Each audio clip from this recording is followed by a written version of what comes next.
What's good, everybody? Hope you've been blessed. So, before we jump straight into this episode, we got some announcements. We got more announcements. Announcements. So, next Friday, I have some unfortunate news for us. We will not be having a main episode entry next Friday. I really want to work on all the music that I have planned and written in my notes for my final chapter of the Bandcamp edition of the new album, you know?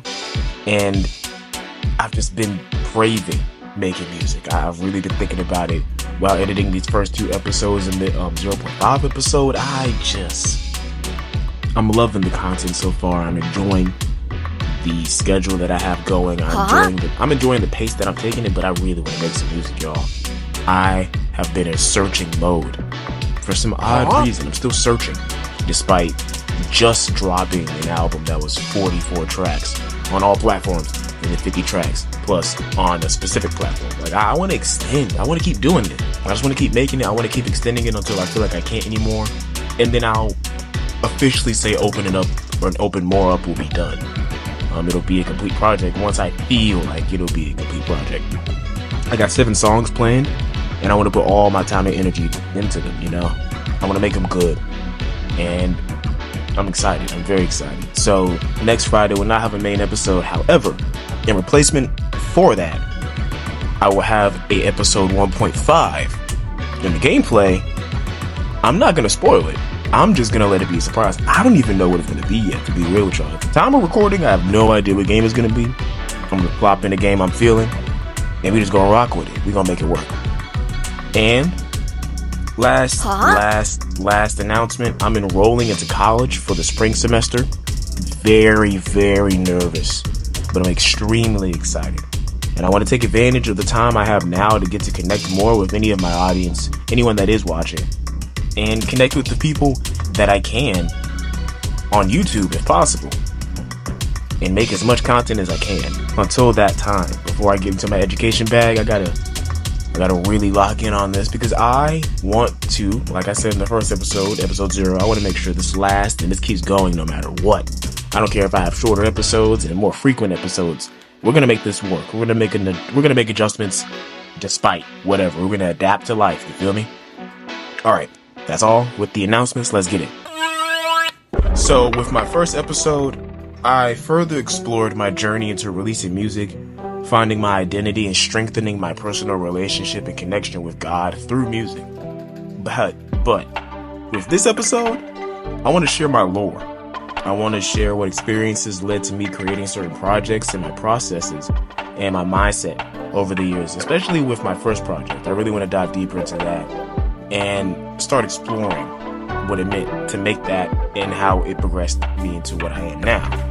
But I do want to go over what the game I'm playing is. I want to go over why I chose it, and I want to go over how it works first, because I think it's about time I say something about that. I'm just playing the game, and I have yet to explain anything about the game. Y'all see what's on the screen. Y'all don't see me. So I'm going to make this clear.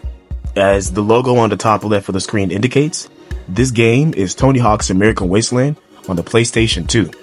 And it's an Activision/Neversoft project within the Tony Hawk's gaming series, released this month in 2005. And it's my most played game in the entire franchise, without a doubt. I chose this game because of the autopilot feeling I get playing it. Not to make an album joke, they're very easy to make. But the reason it's an autopilot game for me is because I've bought it more times than I can count. And if this ever doesn't work, I've done this for years. I will just go buy another one. I don't care if it's Amazon or Edward McKay's. I'm gonna get this game because the sheer amount of time I've put into learning each mechanic, all the main storyline points, and how to properly string together what the game teaches you seamlessly, it should be studied. I love this game. I love this game a lot, and I feel like this game loves itself, and then it loves skating, and it loves Tony Hawk's franchise so much. References from the first Tony Hawk's Pro Skater to Tony Hawk's Underground 2 are littered throughout the entire game. And levels from past games are revisited and improved upon. And it actually works within the game's collision detection. So certain railings and curb sides on levels that were made in the past that you couldn't grind previously, you can grind them in American Wasteland. small touches, but just quality of life touches to extend the game's lore and the franchise's lore onto this game. It feels like it's the proper extension to making the best Tony Hawk game feeling possible. Like, Tony Hawk on crack is what this game feels like. And the game's biggest positive, in my opinion, is the amount of combinations possible on the skateboard and off the skateboard, and then how you can transition from off to on skateboard seamlessly. It just reminds me a lot of the Skate series, in my opinion at least. However, this game is held together by duct tape, and it feels like it can randomly fall apart. It can be glitchy and buggy at times, but for some reason, it adds to the game. I can't explain it, but once you give into the silliness of the game, the inverted camera can be awkward at times, but it feels good once you know it's a perspective thing and you can shift it at your leisure. And the lack of polish, it still makes for one of the greatest experiences long term in terms of skating, I think, in general, in gaming. You can just keep playing it. You can keep finding new ways to do the same tricks over and over and over again. The possibilities are endless in this game. It's really sick. And if there's any interest in me breaking the game down as best I can, I would do like a real case study or a breakdown of the game and actually get the clips as best I can and structure that video. If there's any interest in that, I will do it. I'll sit down and I'll make it work. But let's get to music. First and foremost, I want to thank God for my music. He makes it all possible and continues to bless me with the passion and ability to create, and I'll always make that clear. And I'm going to make that the biggest part of my musical identity. And I connect best with my music when I have a clear vision and understanding of it. I'm a producer at heart. That's my first goal when I make music, and keeping a listener intrigued is vital to me. Because I want to keep myself interested. I want to keep myself invested and intrigued in what could be next. Aiming to create vivid scenes with sound only. In my first fully planned project, 12, it was the best way to showcase that mentality on full display as my first project. And it was my dad, it was my father. He helped me shape and mold the project into what it was with his excitement and his enthusiasm over its inception. When I told him I was serious about releasing music, he was completely on board, and he helped me instill more passion into my music than I ever had before. One reference to the album's title is actually the angel number and what that represents. 12 can mean a symbol of completion, but also holds the energy of new beginnings, harmonic partnerships, and being on the edge of positive change. And another reference to this album is it fits perfectly with that first reference, because when I was 12, I decided to change my primary name from my first name to my middle name. I went from Naja to Rashad. I wanted a personality change to accompany the switch, because I was a little loser. I ain't gonna hold you. I had a sore attitude. I wasn't good at making friends. I was bitter. I was vindictive. I was kind of just a rude little boy. But I fixed that. I fixed that up. There were tougher times at the house. The divorce made things relatively difficult. I was just being sour to be sour because things were sour around me. At least that's how it felt. And I realized that's not gonna help me at a young age. Thank God I realized it at a young age, you know? And I like Rashad more as a name. I like pronouncing that one out loud more. Although, don't get it twisted, I love when my parents called me. I just rock with Rashad more. Naja is a great name, and shout out to all the people that call me Naja, but you know, like, I rock with Rashad, and I wanted to connect with people and make real friends, and that's what Rashad does. And even though I classified the project as a beat tape, it felt bigger than a beat tape to me.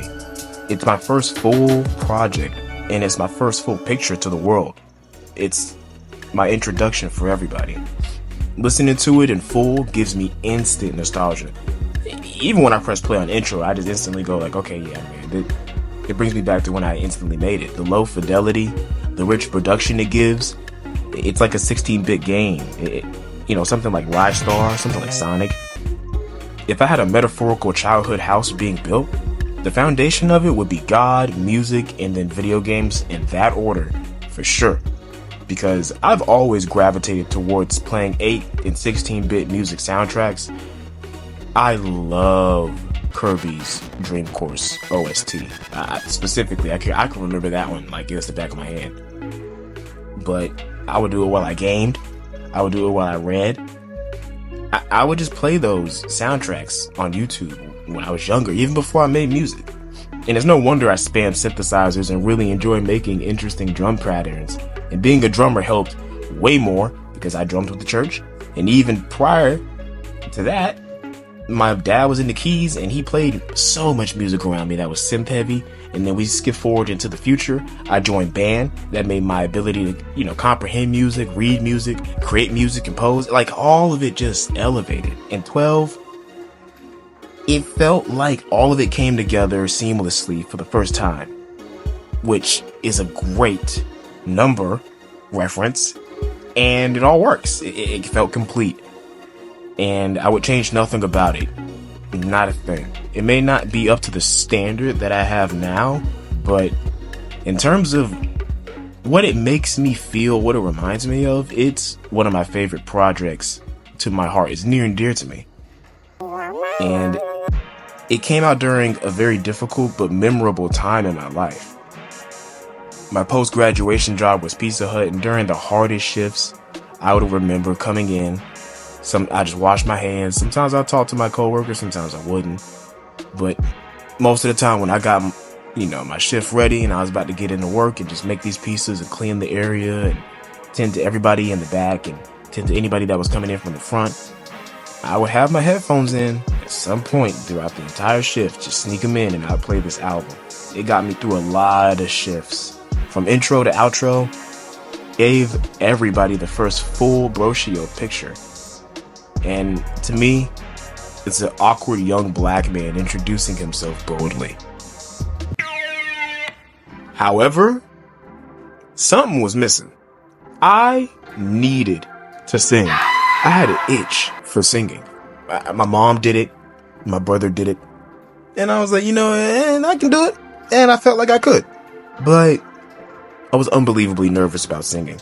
I couldn't even really stomach the idea of singing emotionally in front of people, like really putting my soul into my singing. For some reason, I just couldn't do it. I held myself back due to fear from many singles. And I released them regardless. And even then, when I was recording them, I knew that my heart wasn't completely into them because of simply fear. It really was. Yet, I felt as if I had to push through that. That awkward phase, and I had to lock into the art of finding my true sound. I really did. And it was all worth it. It may sound cringe, or whatever the word cringe is. People just use that word. I really don't even think it's cringy. It's just a showcasing of evolution. And you have to start somewhere. And I'm glad I started somewhere. Some people don't start at all. And my first single, it was a love song with an industrial bedroom rap vibe. It had a lot of interesting production going on, despite how quiet everything sounds to me. And holding out some of the lines nervously just to fit into the beat, keeping my random chatter to the engineer at the time. Shout out to Spacey, for real. He was just looking at me during the recordings. He was like, "You want to keep this stuff in?" I was like, "Yeah." Like, it was all nervousness, keeping that song's character alive. And the drawing on the cover, I drew it at the time. It was a song made for the girl that I was dating. And it didn't go so well. And that's okay. I don't mind that. And it's charming to see how vulnerable and scared I sounded to make a song like that. Because I wasn't even big on making love songs back then, and I still am not now. I made them, I'm gonna be honest with y'all, out of necessity, because there was a lot of emotion going on. And then I just started releasing more music. I had to keep trying. I had to make it work. I released Forever, and then I released Cadillac Freestyle with Spacey, and I started rapping. I tried rapping with quotation marks like hell, because it it was something. Let's just say that. I released this not the same right after. I released December right after that. And okay, so I need to make this very clear to everybody. I have a lot of love songs to start off my singing journey because it was the easiest way for me to tap into whatever emotion I could convey vocally. But even with practice, I still felt stiff in front of my engineer at times. I can't explain why, and I just didn't like how I sounded, but I just kept trying. I kept poking at myself, but I was still patient with myself at the same time. I didn't want to force what wouldn't come out. I wanted to work around and adapt with it. However, I actually started to find my voice when I took it upon myself after many projects and some time away from my engineer. I had to self-engineer, self-produce, self-master, everything. Rashad. That was my first full-length album, was where I really started to find my true self-expression, and I used music as a means of self-therapy as well as a self-study to further educate myself of my past and how I can help myself in my mindset in my future. And I took it as a means of expression, true expression. Any of my struggles, successes, moods, activities, questions, facts that I have, they can all be conveyed through music, through sound. And my philosophy that I use with my music now is that I am my music. Down from titles to colors of the covers and why the placement of the photo is specifically where it is on the cover. Things like that, small things. I think about it all. And I put thought into everything, and I love every second of the amount of attention to detail that I've put into things, despite how simple they look on the outside. I have notes. My notes are just filled to the brim. My phone at times is screaming at me with storage because it's just like, dude, even though you have a terabyte of iCloud storage, why do you have so much stuff just here? Can you not with all these files? They're everywhere. And that's how I know this is what I want to do. I am willing to put my phone through it, despite the fact that, everybody on Earth, Mars, Saturn, and Jupiter has told me I need a laptop. And I know I need a laptop. Look. I am revolutionizing the phone right now. So when I get the money to get that laptop, y'all, it's going to be, I hope there's no difference, but there's a good difference. It's like, oh, well, he was using his phone, but we couldn't tell. But now it's like, oh, he's using the, okay, well, maybe there'll be a difference. I just hope it's not a jarring difference. Like the quality isn't, I hope my quality now isn't terrible. Stuff like that. Okay, this is rambling. Real rambling. I'm gonna just let this slide on the recording for real. And I want y'all to know that I'm starting to feel comfortable with the idea of recording for real. I go into just a good state of mind when I get a pseudo script written, and then I actually have the mindset, and not only that, but the will to want to record.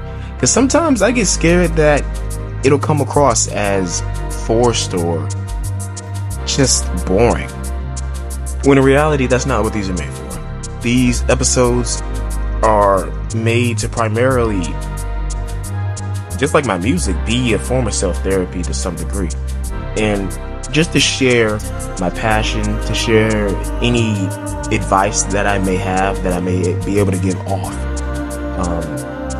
during some of these episodes. And if not any of those things, I hope that it's just a calm, peaceful, cool time, chill time with everybody that is watching, and getting something out of it. Gaining something, regardless if it's anything as small as, hey, he's pretty cool at this video game, to something as cool as, hey, I really like his music and I'll support him. And hopefully it inspires others to create their own content, because it took me a while to even get to this point and feel comfortable and confident enough to stand my own ground on YouTube, because it's not easy to be this vulnerable and talk about things that you may not sound the best talking about out loud to a bunch of people that could randomly judge you at any point. But who cares? Who cares? Just do it. It's cool. It's cool to do. If you think it's cool to do and it's not gonna hurt anybody and it's actually helping you or whatever, just make stuff. Make whatever you can. Make anything to the best of your ability. Be as creative and as beautiful as you can. Just be yourself and love yourself. And that's really what I've been learning throughout these episodes. I've been learning it throughout my music. I've been learning it throughout living. And it's taken 23 years for me to get to a point where I can start saying stuff like this about myself out loud, or just saying that I should practice these practices of loving myself and loving others and giving myself grace and enjoying what I have and using what I have to the fullest. Like, just stuff like that. I'm very grateful. I'm very blessed to be in this situation, to be able to showcase what I have to people and somehow, get some views out of it. Get some people talking about it, conversing. Hey, look, I watch Broshiyo here, and then we can build a community of some sorts. Possibly, I'd love to help other communities through communities and expand upon not just creating, but helping sustain one another and grow with one another, not just through art, but however possible, just really being there for one another, Whoops. I'm sharing a gossip message, but you know what? I'm feeling it. So I want to end this episode off with a prayer. Father God, I want to thank you for allowing me to spread your name across the world, Lord. I thank you for granting me the opportunity and privilege to release this content. The world is in dark times that you stated would come to pass, and all people on this planet need your grace and they need your love, Lord. I pray that I'm spreading that grace and love through these videos, through any interactions that I have online or not, Lord. As it is spoken on myself, it shall be done for others who pray in agreement. For as you say in your word, though one may be overpowered, two can defend themselves. A cord of 3 strands is not quickly broken. I pray that we can all connect with others and build a community that can spread all types of creativity, positivity, passion, and knowledge. In Jesus' name we pray, by faith. Amen. I like praying for the homies, you feel me? Gotta make sure y'all are good, gotta make sure y'all are feeling straight, and I just want to be there for whoever's watching. Just like you are being here for me if you're still here by this point of the video. And I want to thank you, because I feel like I sounded ridiculous. I had to take a lot of takes with this one today. This episode, for some reason, was just tricky to get my English down packed. I don't know what was up with that one, but good thing we can do a bunch of takes and we can edit, that's the beauty in modern technology. So, like always, I want everybody to stay blessed, stay healthy, stay strong, stay beautiful, stay safe, and all the above. Stay yourself, be yourself, evolve yourself, and adapt to any of the situations that you can, because you have the capability to do so. You have it in you. You just have to believe you have it in you, and I pray that God will bring it out of you. So, with all that being said, stay blessed, everybody. Broshiyo out.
this mission sucks. Okay?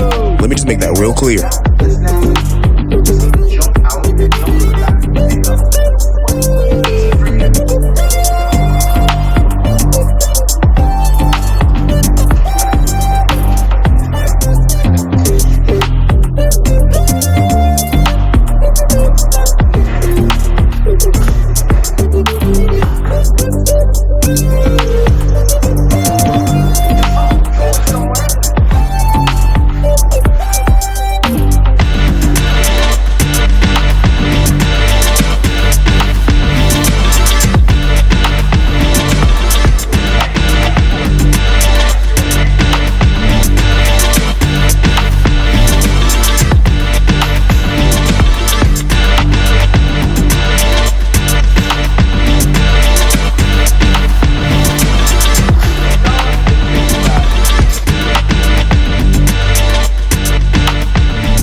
downtown with the metro closed.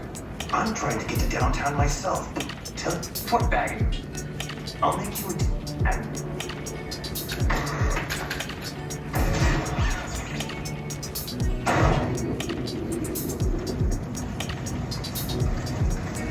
Hey! My car! Come back here! Thanks, kid.